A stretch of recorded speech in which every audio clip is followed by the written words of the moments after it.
ناظرین سامعین و حاضرین حضرات، قرآن مجید فرقان حمید برہان رشید کے آخری پارہ میں سے سورۃ البلد کی دو چھوٹی چھوٹی آیات پاک تلاوت کرنے کا شرف حاصل۔ رب العالمین جل شانہ نے ارشاد فرمایا، لا اقسم بہذا البلد، مجھے قسم ہے اس شہر مکہ مکرمہ کی۔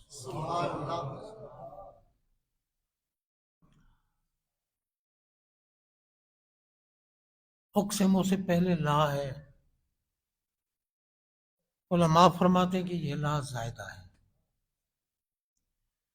مگر معاذ اللہ زائدہ سے مراد یہ نہ سمجھیں کہ یہ بیکار ہے، قرآن کا لفظ ہے۔ میں لا پہلے اس لیے لگایا کہ قسم کی تاکید ظاہر ہو جائے کہ مجھے اللہ تعالیٰ کو قسم ہے اس شہر کی۔ کیوں قسم ہے اس شہر کی؟ بیت اللہ ہے، حجر اسود ہے، ملتزم ہے، مستجاب ہے، مستجار ہے، حتیم ہے، مقام ابراہیم ہے، باب کعبہ ہے، صفا مروہ ہے، مینا ہے، مزدلفہ ہے، عرفات ہے۔ اس لیے میں قسم اٹھا رہا ہوں کہ مقدس مقامات ہیں، اس لیے میں نہیں۔ جس محبوب کے صدقے ان مقامات کو تقدس ملا ہے، میں اس محبوب کی وجہ سے قسم اٹھا رہا ہوں۔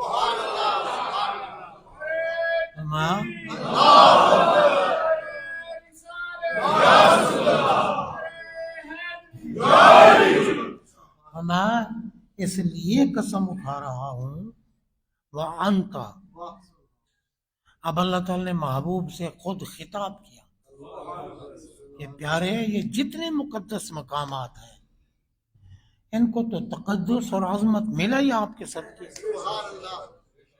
میں اس لیے قسم اٹھا رہا ہوں کہ وَأَنْتَ حِلٌّ بِهَذَا الْبَلَدِ، آپ اس شہر میں ہیں، اور یہ بتانا چاہتا ہوں کہ جس شہر میں محبوب ہوگا مجھے وہی شہر پیارا۔ اللہ تعالیٰ فرماتا ہے جی، اب دیکھو نا، یہ ناقص العقل لوگ ہیں، کہ دیکھو اللہ کے گھر آ گئے ہو، اب کسی جگہ جانے کی ضرورت نہیں۔ تو کیا اللہ وہاں بیٹھا ہے؟ اس گھر میں اللہ رہتا ہے؟ یہ تو نسبت تشریفی ہے۔ اللہ تو گھروں سے پاک ہے، اللہ مکان سے پاک ہے، وہ مطلق ذات ہے، وہ غیر مقید ذات ہے، وہ لامحدود ذات ہے۔ یہ ماننا کہ اللہ اس میں ہے یہ کفر ہے۔ نسبت ہے اللہ تعالیٰ کی ذات پاک کی طرف، نسبت تشریفی، یعنی شرافت عطا کی ان مقامات کو اللہ نے۔ میں قسم اس لیے نہیں کہ یہ مقدس مقامات نہیں، میرا محبوب اس میں نظر پتہ چلا کہ جس شہر میں محبوب ہیں وہی شہر افضل ہے، وہی شہر افضل۔ اب آپ دیکھیں بھائی، مسجد حرام میں اگر ایک نماز ادا کرو تو 1,00,000 نماز کا ثواب ہے، ٹھیک ہے، 1,00,000 نماز۔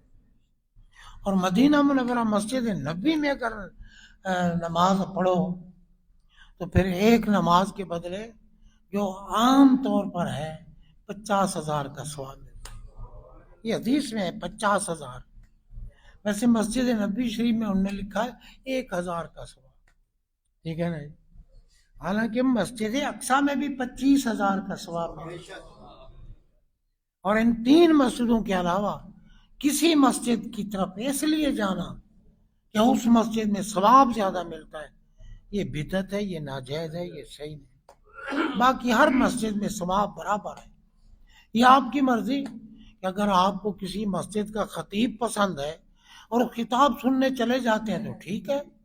تو حضرات محترم، اب آپ خود اندازہ لگائیں، مکہ میں ہمارے آقا نے ہمیشہ تو نہیں رہنا چاہتا نا، رب عالم الغیب ہے، اللہ کے علم میں سب کچھ ہے۔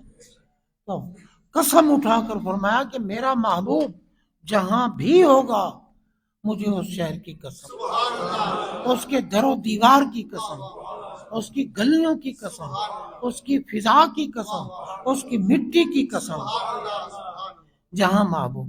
اب دیکھو نسبت ہوگی نا محبوب سے تو شہر ہو گیا پیارا۔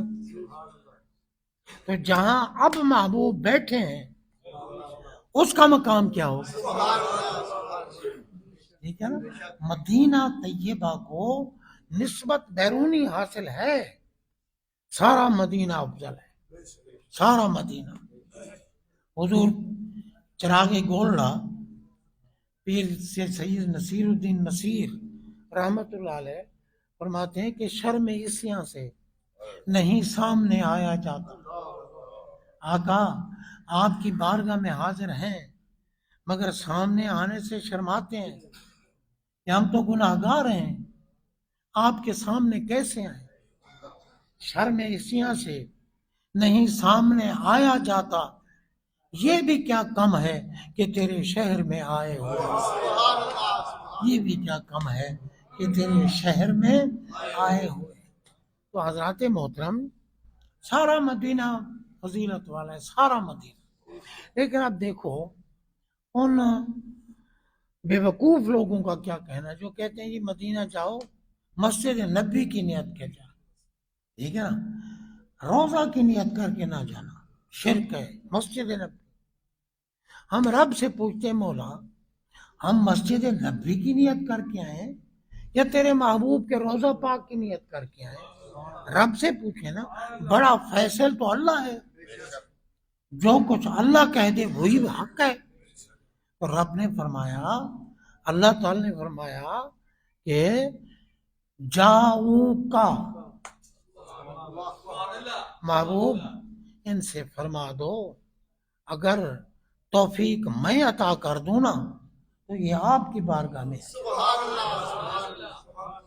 یہ آپ کی بار قرآن ہے۔ جاؤ کا مجرم بلائے آئے ہیں، جاؤ کا ہے گواہ۔ تو جناب جاؤ کا، جاؤ آئے وہ کا آپ کی بارگاہ میں۔ تو بھائی محبوب تو روزے میں بیٹھے ہیں اور تم کہتے ہیں روزے کی نیت ہی نہ کرو۔ وہ کوئی اور نبی ہوگا جو مر چکا ہے۔ پاگلو ہمارا نبی تھا بھی زندہ، ہیں بھی زندہ، رہیں گے بھی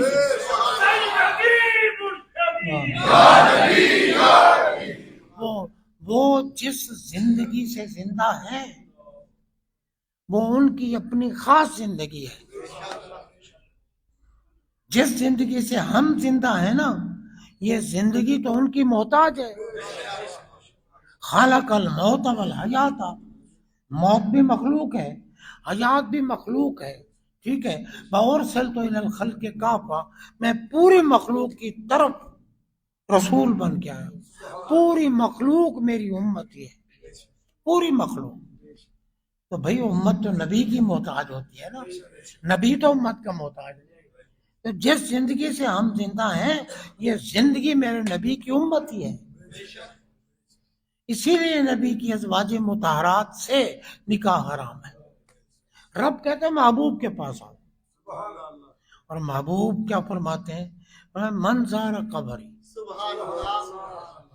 اور اگر اللہ تعالیٰ توفیق دے نا اور مدینہ منورہ آؤ تو پھر مسجد نبی کو ہماری نسبت کی وجہ سے عظمت حاصل ہے، مگر تم ہمارے روزہ کی زیارت کی نیت کرتے ہو، کیونکہ میں اللہ کا حبیب تمہاری نیتوں کو بھی جان رہا ہوں، نیتوں کو بھی۔ کروڑوں اربوں آدمی آئے چلے گئے، آئے، ہر ایک کی نیت میرے آقا جان۔ کیسے جان سکتے ہیں جی آقا؟ اے اللہ کے بندو حدیث پڑھ کے دیکھو، دن ہوگا قیامت کا، میدان ہوگا حشر کا، اور حجر اسود جس کا ہم استلام کرتے ہیں، بوسہ مل جائے تو یہ عظمت ہے، لیکن استلام کرنا ضروری ہے، جہاں بھی چکر لگا کے جب سامنے آؤ تو استلام کرو، بسم اللہ ہے، اللہ اکبر وللہ الحمد، یہ کہہ دو۔ اب قیامت کے دن میدان حشر میں حجر اسود کو اللہ تعالیٰ آنکھیں عطا فرمائے گا، اور حجر اسود کہے گا مولا فلاں، یعنی زید بن خالد، یہ زید جو خالد کا بیٹا ہے، اس نے بھی میرا استلام کیا تھا، اس کو بھی بخش، فلاں بیٹا فلاں کا، فلاں بیٹا فلاں۔ بھئی گھربو لوگ اب تک حجر اسود کا استلام کر چکے ہیں یا نہیں کر چکے؟ تو حجر اسود سب کو پہچان رہا ہے، اور جن کے صدقے حجر اسود کو وجود ملا اور یہ عظمت ملی، اس محمد پاک کا کیا مقام ہے؟ نہیں پتا، ان کو نہیں پتا کہ کون آ رہا ہے۔ تو حضرات محترم سرکار کی بارگاہ میں آؤ نا، وہ تو کریم ذات ہے، بغیر کرم کے واپس نہیں لوٹاتے، نہیں لوٹاتے واپس ہے جی۔ ان کے شہر میں پہنچے ہوئے لوگ ان کے مہمان، مگر عقیدت ہو، ایمان ہو، عقیدہ صحیح ہو، یہ نہیں کہ اہل بیت کے خلاف بکواس کرے، صحابہ کے خلاف بکواس کرے۔ بھائی جس شہر کو نسبت، مردہ ہے نا شہر، اس کو نسبت ہو جائے اللہ کو پیارا لگتا ہے، تو جس مومن کو نسبت ہو جائے محبوب، صحابہ کا کیا مقام ہوگا جن کو نسبت ہے محبوب سے۔ اور حضرات محترم اگر صحابہ کا مقام بلند و بالا ہے تو جن کے جسموں میں خون مصطفیٰ ہے ان کا مقام ہے۔ اللہ تبارک و تعالی حق سمجھنے کی توفیق عطا فرمائے۔